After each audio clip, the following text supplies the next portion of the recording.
Here we are at last, the Candlelight City Gym. Now, even though I can sweep through this gym with Lucario, I might have to switch out in case I run into a particular type of Pokemon, most notably a Bug and Steel type, with Scizor being a good example, but we'll cross that bridge when we get to it.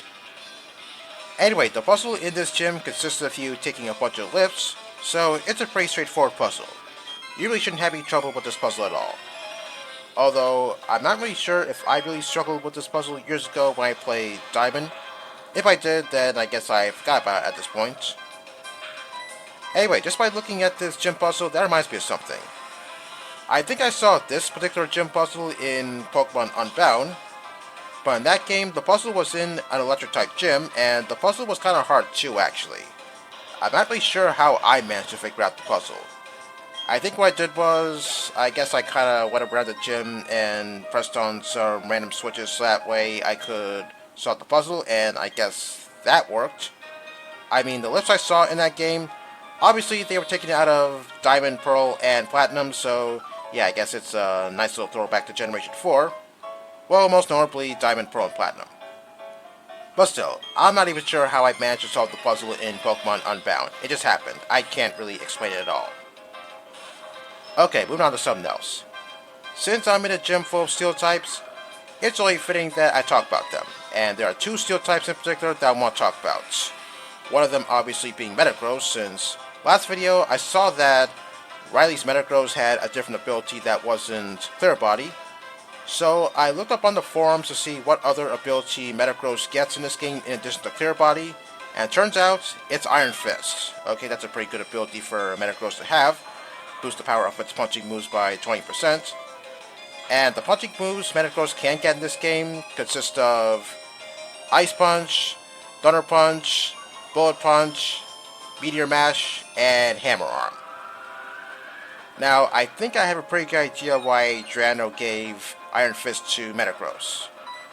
Well, taking a look at Mega Metagross's ability, which is Tough Claws, which boosts the power of contact moves by 30%, I guess Iron Fist and Tough Claws are kind of similar in a way, except that Tough Claws has the higher percentage.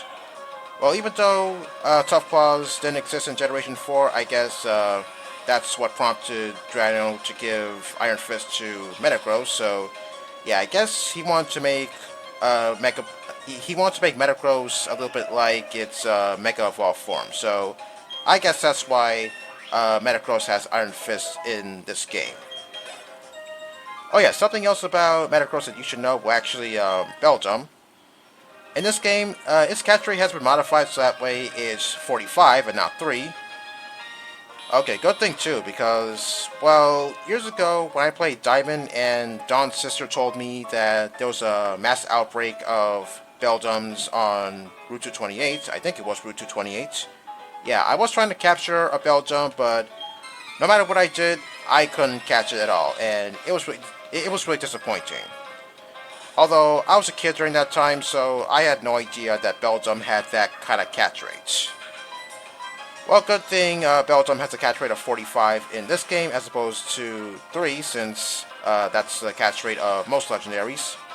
So yeah, I may capture a Beldum later on in the game for Pokédex purposes, so yeah, it's good to know that I probably won't have any trouble capturing Beldum in this game. Okay, this next thing I'm going to say, well, this is going to sound crazy, so just bear with me for a second. There's one move in particular that Metagross is able to learn, and guess what that move is? If you guess Fly, then yes, you're correct. Metagross can learn Fly in this game.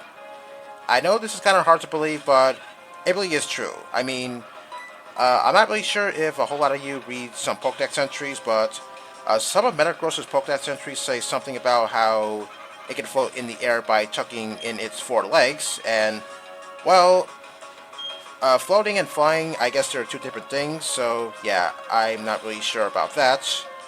But still, in this game, Metagross is able to learn Fly.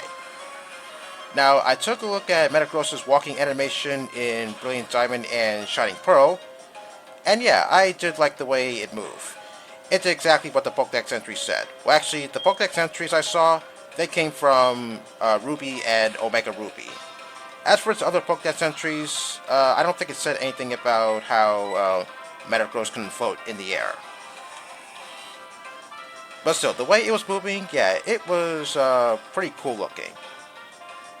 Also, some other Pokemon that can learn Fly in this game that normally can't get it consist of Yanmega, Gliscor, and even Garchomp. Yes, Garchomp can learn to move Fly in this game.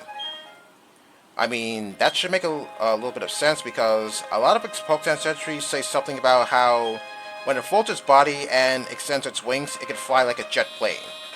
And I'm pretty sure we all saw that. In Brilliant Diamond and Shining Pearl, I'm pretty sure Garchomp's walking animation has to do that. Especially in the DLC of Sword and Shield. Yeah, I saw that firsthand, and I was really surprised at the fact that a wild Garchomp launched at me like that. Yeah, I still can't believe it managed to do that. Oh, here's the other Pokemon that I want to talk about. The other Steel type, that is. Empoleon. Well, other than it having Vital Spirits in this game only, there is one change about Empoleon that's in real life. So as of Generation 9, its ability changed. It used to be Defiant, now it's Competitive. And I have to say, I think that's a much needed improvement.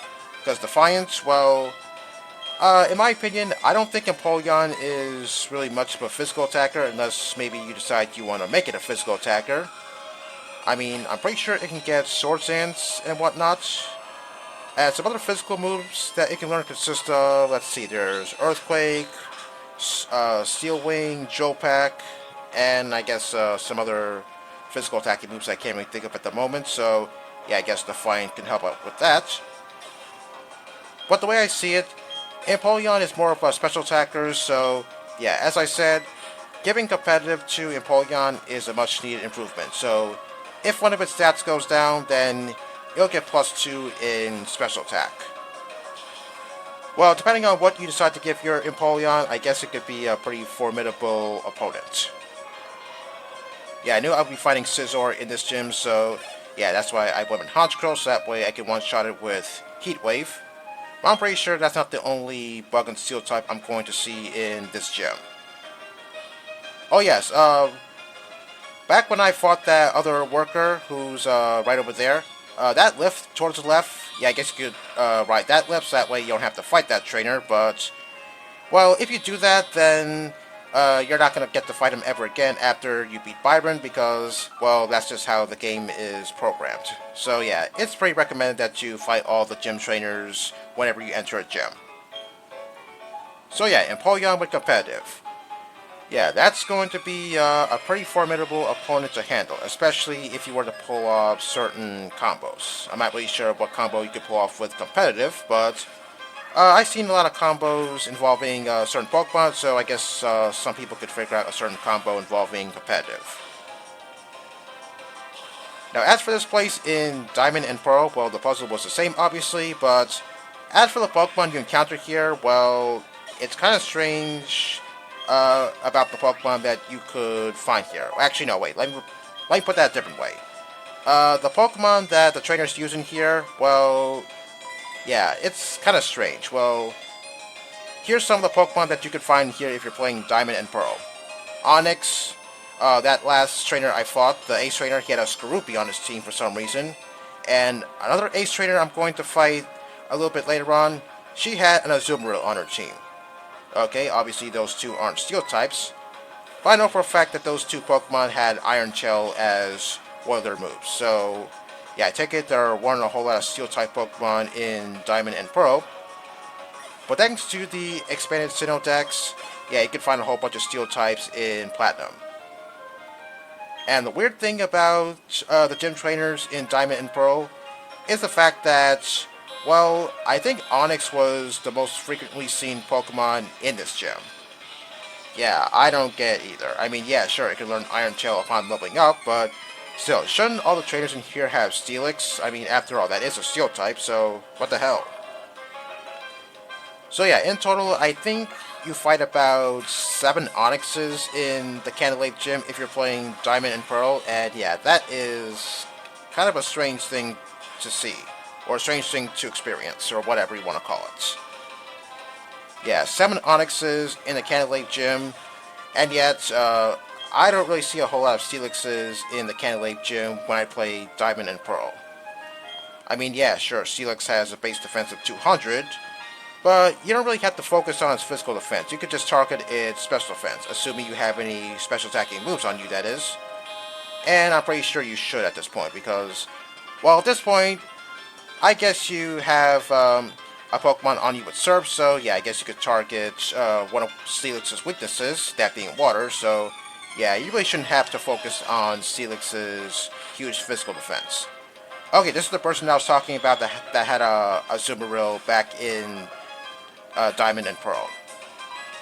Okay, I would have gone to Honchkrow, but I think Lucario can handle the job perfectly. I don't think Skarmory here has any moves that could threaten Lucario in any sort of way. Oh, okay. A one-shot, or a one-hit KO thanks to a time critical hit. Sorry about that. Okay, I believe this is the last trainer in the gym, so after that is Byron. Okay, I'm going to go with Torterra for this one.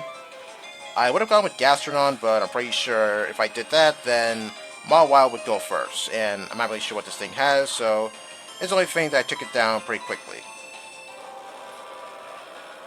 So yeah, it's pretty strange that you can find some particular Pokemon in this gym when you're playing Diamond and Pearl. Well, for other gyms, well, I guess it's kind of the same scenario as well, especially if I get to the Snow Point City Gym. But I'll talk more about that once I eventually get there. Hopefully I don't forget, because, yeah, the ice types that were in Diamond and Pearl, yeah, there weren't a whole lot for you to choose from. And it was pretty strange that I saw some particular Pokemon in the Snow Point Gym, but once again, I'll come back to that once I eventually get there. Okay, and with that, the pathway to Byron is now officially clear.